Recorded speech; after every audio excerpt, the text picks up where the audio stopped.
dikucapkan dalam nama Bapa, Anak, dan Roh Kudus. Amin. Salam sejahtera untuk kamu.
50a ayat 1 dan ayatnya yang ke-6.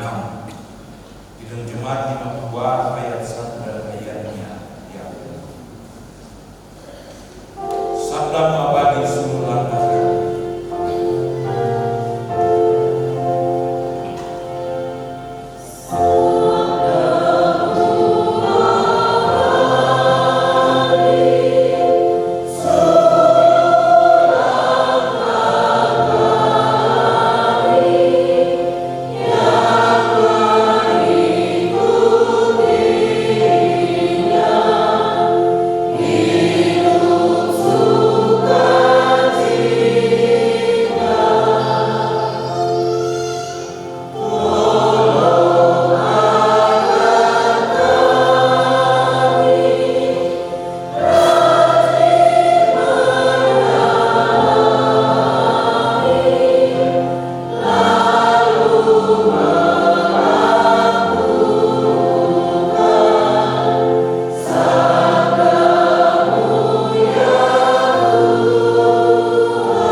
Sampai ayatnya yang ke-58.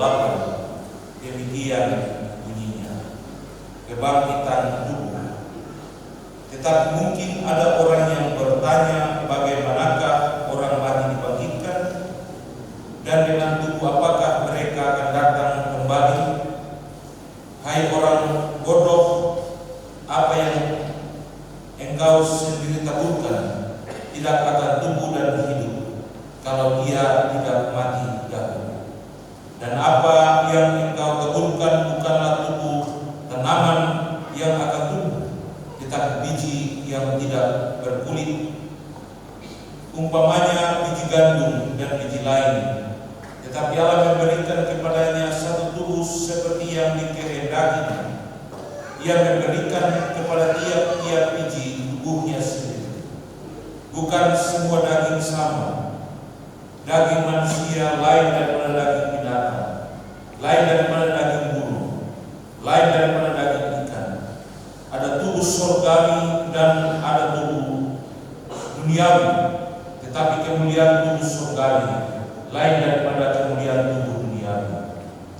Kemuliaan matahari lain daripada kemuliaan bulan, dan kemuliaan bulan lain daripada kemuliaan bintang-bintang, dan kemuliaan bintang yang satu berbeda dengan kemuliaan bintang yang lain. Demikianlah pula halnya dengan kebangkitan orang mati. Ditaburkan dalam kebinasaan, dibangkitkan dalam ketidakbinasaan. Ditaburkan dalam kehinaan, dibangkitkan dalam kemuliaan. Ditaburkan dalam kelemahan, dibangkitkan dalam kekuatan. Yang ditaburkan adalah tubuh alamiah, yang dibangkitkan adalah tubuh rohani. Jika ada tubuh alamiah, maka ada pula tubuh rohania. Seperti ada tertulis, manusia pertama Adam menjadi milik yang hidup, tetapi Adam yang akhir menjadi roh yang menghidupkan. Tetapi yang mula-mula datang bukanlah yang rohania, tetapi yang alamiah. Kemudian barulah yang datang rohania. Manusia pertama berasal dari tanah dan bersifat jasmani. Manusia kedua berasal dari surga. Makhluk-makhluk alamiah sama dengan dia yang berasal dari debu tanah, dan makhluk-makhluk surgawi sama dengan dia yang berasal dari surga. Sama seperti kita telah memakai rupa dari yang alamiah, demikian pula kita akan memakai rupa dari yang surgawi. Saudara-saudara, inilah yang hendak kukatakan kepadamu, yaitu bahwa daging dan darah tidak mendapat bagian dalam kerajaan Allah, dan bahwa yang binasa tidak mendapat bagian dalam apa yang tidak binasa. Sesungguhnya aku mengatakan kepadamu, suatu lansia, kita tidak akan mati semuanya, tetapi kita semuanya akan diubah dalam sekejap mata, pada waktu bunyi nafiri yang terakhir. Sebab nafiri akan berbunyi,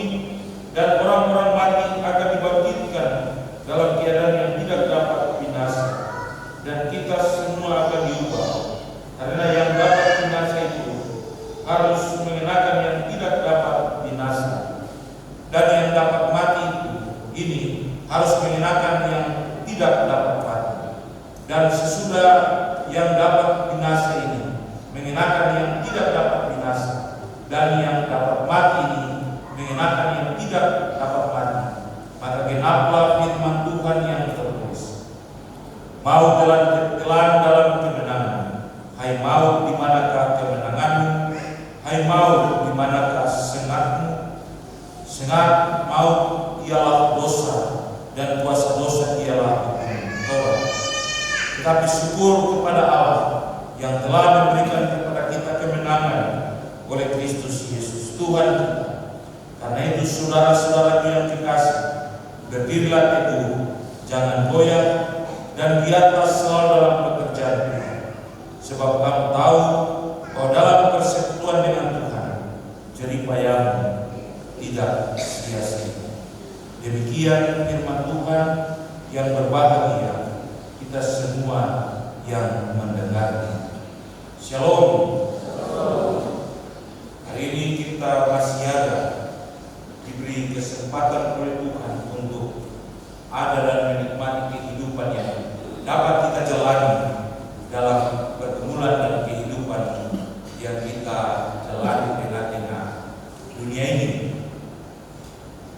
Dari bagian firman Tuhan ini, kita akan memahami bagian ini dalam sebuah catatan tema tentang kebangkitan tubuh. Secara sistematis, surat pertama Paulus kepada jemaat di Korintus hendak menjawab beberapa pokok persoalan yang sangat penting di tengah-tengah kehidupan orang-orang Korintus. Yang pertama adalah perpecahan dalam jemaat. Ada juga kerusakan moral. Ada terjadi banyak perkara-perkara hukum, tantangan atas kerasulan dari Paulus sendiri, bahkan persembahan daging kepada berhala-berhala, dan juga ada banyak hal yang ia jawab pokok-pokok persoalan yang terjadi di tengah-tengah kehidupan orang-orang di Korintus. Dan pasal 15 ayat 35 sampai ayat yang ke-58, Paulus pun menjawab pertanyaan-pertanyaan di sekitar orang-orang di Korintus tentang kebangkitan orang mati. Itulah sebabnya ia memulai bagian ini dengan pertanyaan yang mungkin terlintas di tengah-tengah benak kehidupan kita. Bagaimana mungkin orang mati itu dibangkitkan? Melihat persoalan yang ada, bagaimana mungkin manusia itu bisa dibangkitkan? Manusia itu mati dan tentu akan hancur menjadi debu dan tidak mungkin akan hidup kembali. Paulus menjawab pertanyaan ini dengan mengungkapkan analogi yang sederhana, namun memiliki kekuatan logika yang luar biasa. Biji yang ditanam harus mati. Pohon yang ditanam harus mati, bijinya itu harus dimasukkan ke dalam tanah, baru ada pertumbuhan yang baru. Ia akan menjadi tanaman yang kita inginkan. Seperti ada lagu, tanam mangga tumbuh mangga, tanam kelapa tumbuh kelapa, bukan tanam mangga tumbuh durian. Sebab Paulus menjelaskan bahwa Tuhan mempunyai cara dan gaya untuk memberikan tubuh kepada setiap tumbuhan yang ia inginkan. Sehingga ketika tanam mangga, ia harus tumbuh mangga, dan yang harus tumbuh itu oleh karena kita tanam bijinya. Mungkin ada cara yang biasa kita pakai, kita campur baru kita tanam lagi, tapi itu tetap menjadi buah atau mangga yang kita inginkan. Paulus menjelaskan perbedaan antara tubuh duniawi dan juga tubuh surgawi. Ada perbedaan antara daging manusia dan daging hewan, bahkan daging burung-burung, bahkan juga daging ikan. Demikian juga ia menjelaskan kepada orang-orang Korintus, ada juga matahari, bulan, lain sebagainya dengan kelebihan dan perbedaan masing-masing. Itulah sebabnya Paulus menegaskan prinsip kebangkitan dengan mengatakan, demikian pula halnya dengan kebangkitan orang mati, ditaburkan dalam kebinasan, dibangkitkan dalam ketidakbinasan, ditaburkan dalam kehinaan, dibangkitkan dalam kemuliaan, ditaburkan dalam kelemahan, dibangkitkan dalam kekuatan, ditaburkanlah tubuh alamiah, dibangkitkanlah pula tubuh rohania. Ayat 42 sampai ayatnya yang keempat. Paulus ingin menjelaskan kepada orang-orang di Korintus tentang apa yang dikerjakan oleh Tuhan dalam kebangkitan tubuh itu. Itulah sebabnya dalam ayat 45 sampai 49, menurut Paulus, tubuh kita yang sekarang ini penuh dengan kelemahan dan akan mengalami kematian. Namun dalam kebangkitan kita akan menerima tubuh yang tidak dapat binasa, penuh dengan kemuliaan, kekuatan, dan bersifat rohani. Paulus juga menyinggung tentang Adam, manusia pertama itu. Dia ada sebagai Adam, terlahir sebagai manusia yang diciptakan oleh Allah dari benutan. Namun Kristus telah memberi kehidupan bagi setiap orang yang percaya kepada Allah. Kristus benar-benar memiliki sebuah gambaran yang benar-benar menunjukkan kepada setiap orang kehidupan baru yang Dia berikan. Itulah sebabnya menjawab pertanyaan bagaimana tubuh itu dibangkitkan. Paulus menjelaskan kepada orang-orang di Korintus bahwa Kristus telah mati sebagai tubuh manusia dan Ia bangkit dalam kehidupan tubuh rohania atau tubuh surgawi yang memiliki kehidupan baru yang ada dan dinikmati dalam kehidupan kekal. Jemaat yang diberkati Tuhan, dalam ayat 50 sampai ayat yang ke-57, Paulus kemudian mengungkapkan sebuah misteri yang menjadi rahasia di tengah-tengah pergumulan setiap orang. Dikatakan, sesungguhnya aku mengatakan kepadamu suatu rahasia.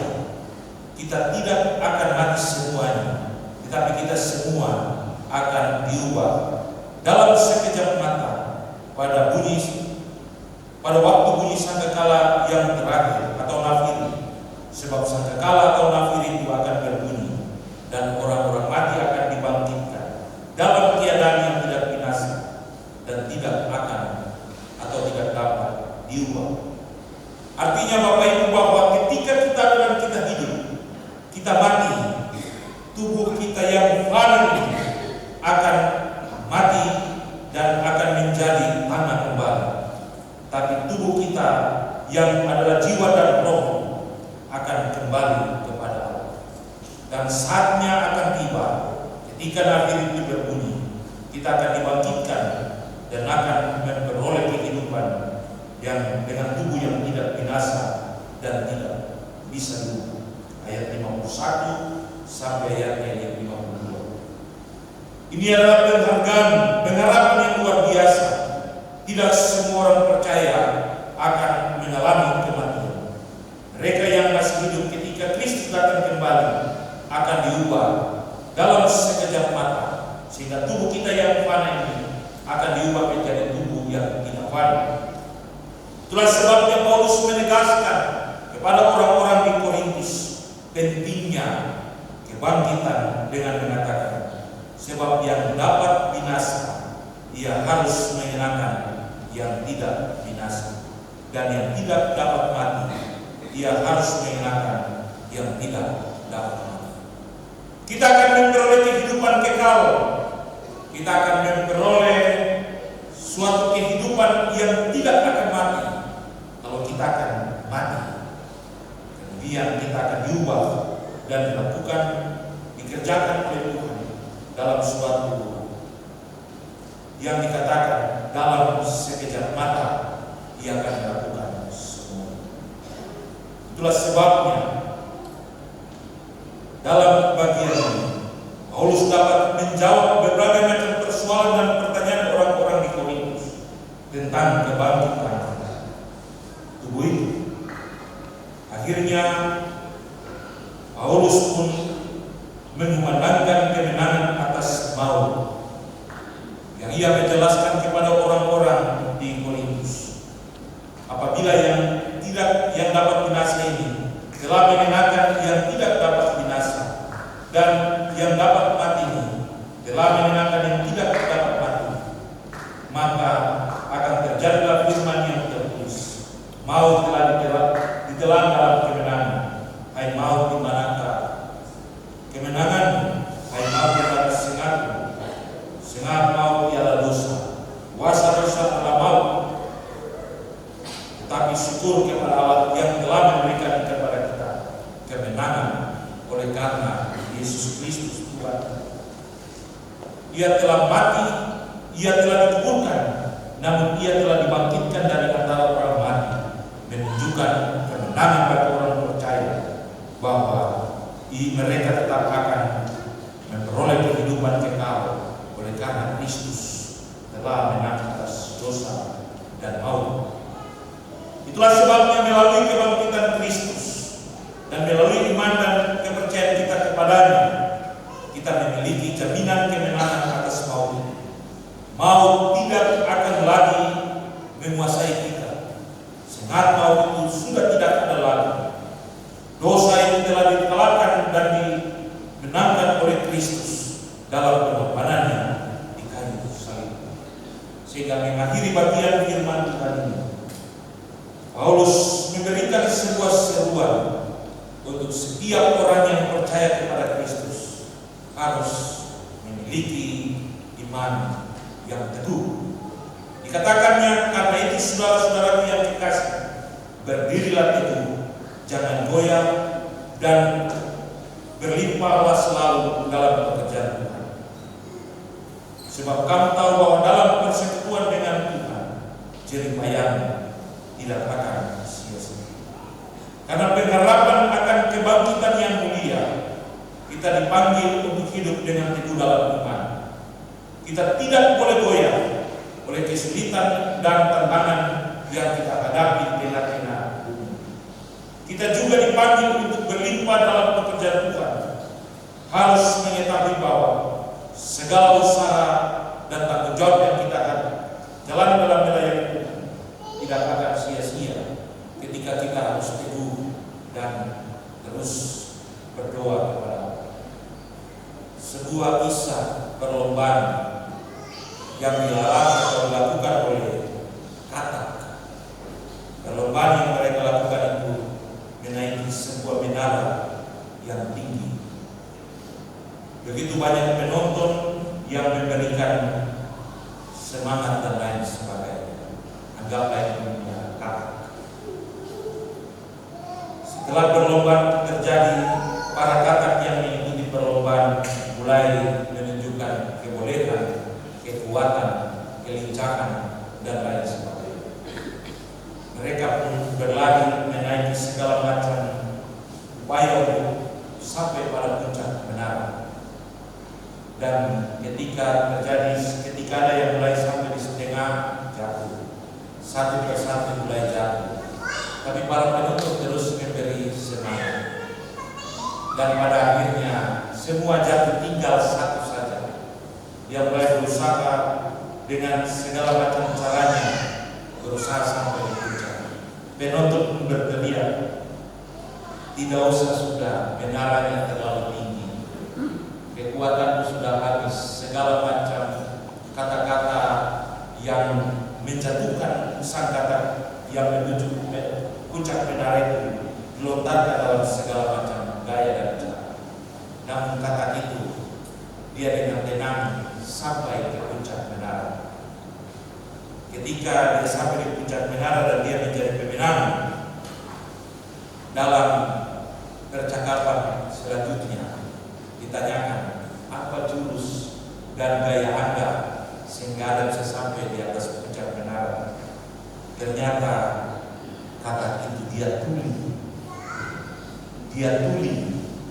Kalau dia tidak tuli, orang bilang menyerah sudah, menara terlalu tinggi, pasti ditakut tadi. Tapi karena dia tuli dan dia tancap gas terus dan sampai puncak, dan dia sebagai pemenang. Paulus mengungkapkan bahwa kita ada di tengah-tengah hidup ini, dan kita akan berhadapan dengan tantangan dan kesulitan yang kita hadapi dalam tanggung jawab dan pekerjaan yang kita jalani. Tapi kalau kita tuli, maka kita akan sampai pada puncak dan tujuan yang akan kita hadapi. Tantangan dan pergumulan persoalan kita banyak, kesulitan ada di sekitar kita. Kemarin kita ikut retreat nelayan 2 hari, napas satu-satu bosan karena tidak ada waktu yang baik untuk kita istirahat. Menjadi seorang murid berarti kita harus mengalami tantangan, pergumulan, dan berbagai macam hal. Itu bukan datang dari luar, tapi lebih banyak dari dalam. Kalau dari luar datang itu pasti orang jaga-jaga dan waspada. Tapi dalam, lo bilang kalau nyamuk dalam kolam tetap bahaya, atau kucing dalam karung dan lain sebagainya. Bapak Ibu, itulah tantangan. Kalau kita tidak pulih untuk melihat segala macam hal, maka kita akan jatuh. Contoh, pendeta program ini kalau sedikit sudah uang berada dari berapa dulu. Maka kalau kita iman goyah dan lain sebagainya, biar sudah. Nanti sudah cemat kalau orang tanya bilang kita tidak punya uang dan lain sebagainya, dan orang tidak boleh bantah.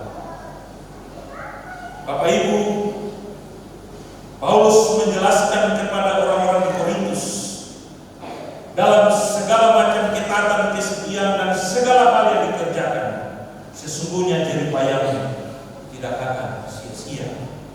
Tuhan akan memperhitungkan semuanya. Tuhan tahu apa yang dikerjakan dan dilakukan bagi kita. Ketika kita taat dan setia, kita tidak goyah dalam segala sesuatu yang kita hadapi. Itulah sebabnya saudara-saudara yang diberkati Tuhan, kebangkitan tubuh sesungguhnya adalah inti iman dari iman Kristen dari setiap orang yang percaya.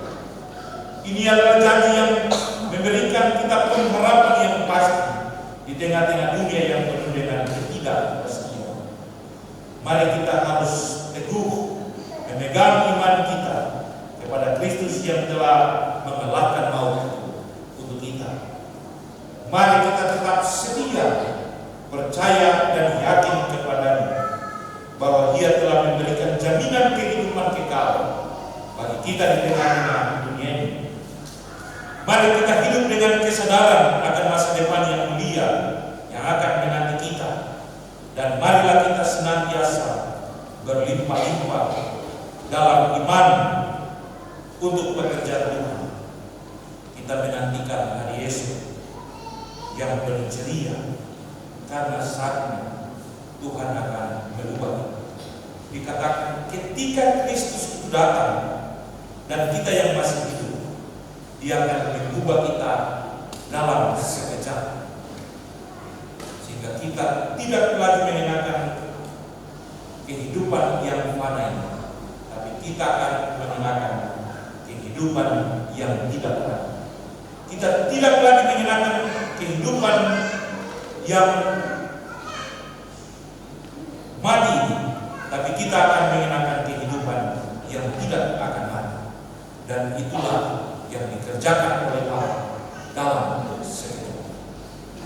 Paulus dapat menjawab berbagai macam pertanyaan-pertanyaan orang-orang Korintus, dan dia mengajar serta mendidik mereka untuk terus ada dan berjalan dalam anugerah kasih.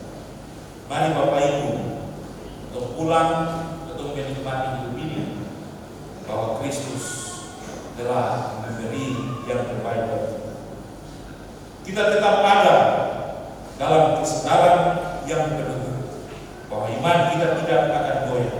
Tantangan dan persoalan itu bukanlah hal yang menyulitkan, Tetapi tantangan dan persoalan itu akan menjadi hal yang menguatkan kita untuk terus melangkah dan berjalan dalam kehidupan yang penuh dengan ketaatan.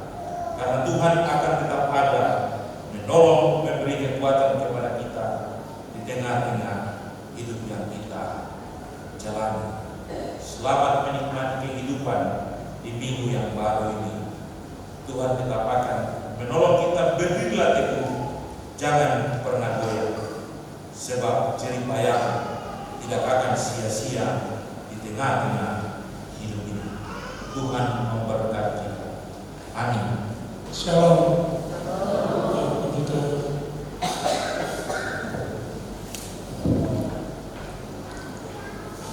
Tuhan tinggi dulu, sebab Dia tinggal di tempat ini. Tuhan membuat Sion penuh keadilan dan kebenaran yang teguh. Masa keamanan akan tiba bagimu kekayaan, hikmat dan pengetahuan, takut akan Tuhan. Itulah harta benda Sion. Pandanglah Sion, kota pertemuan raya. Matamu akan melihat Yerusalem, tempat kediaman yang aman, kemah yang tidak berpindah. Pandanglah Sion, kota pertemuan raya. Matamu akan melihat Yerusalem, tempat kediaman yang aman, kemah yang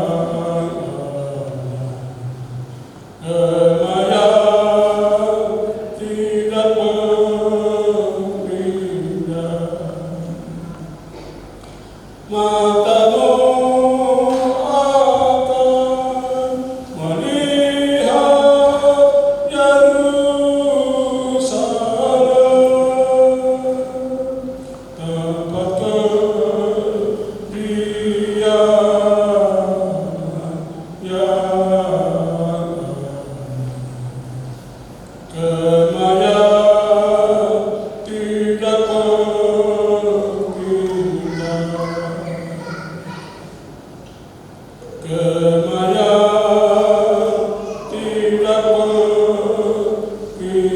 berpindah. Kemah yang tidak berpindah. Kemah yang tidak berpindah.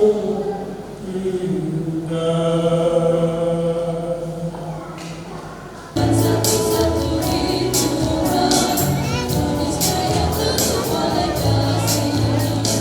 Berkat Tuhan ini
Waktu itu